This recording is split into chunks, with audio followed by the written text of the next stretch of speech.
சைக்கிளில் சென்ற ரகு வானம் சாம்பலாக மாறி புயல் வரப்போவதை உணர்ந்தான். அவன் வேகமாகச் செல்ல முயலும்போது மின்னல், இடி, கனமழையுடன் புயல் தாக்கியது. மழை குறைந்த பின் பாதை சேராக இருந்ததால் ரகு சைக்கிளை தள்ளிக் கொண்டு சென்றான். அப்போது அவன் வழி தவறிவிட்டான். அப்போது மூடுமணியில் பாபு என்ற மனிதன் தோன்றி, "இங்கே ஒரு டீ கடை இருக்கு, வாங்க, இல்லைனா மீண்டும் மழை வரும்" என்று அழைத்தான். ரகு பாபுவை பின்தொடர்ந்தான். அப்போதிருந்து எரிந்த பொருளின் நாற்றம் வீசியது. ஒரு பழைய குடிசை அருகே இருந்த பாபுவின் டீக்கடைக்குள் ரகு தங்கினான். அப்போது ரத்தன் தன் மனைவி ஹேமா பற்றி சொன்னான்.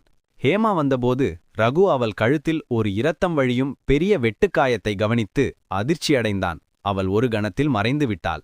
இரவு ரகு கனவில் கழுத்தில் கயிற்றுடன் தொங்கும் ஒருவரை கண்டான். பின்னர் பாபு தன் கடந்த கால கதையை கூறினான்.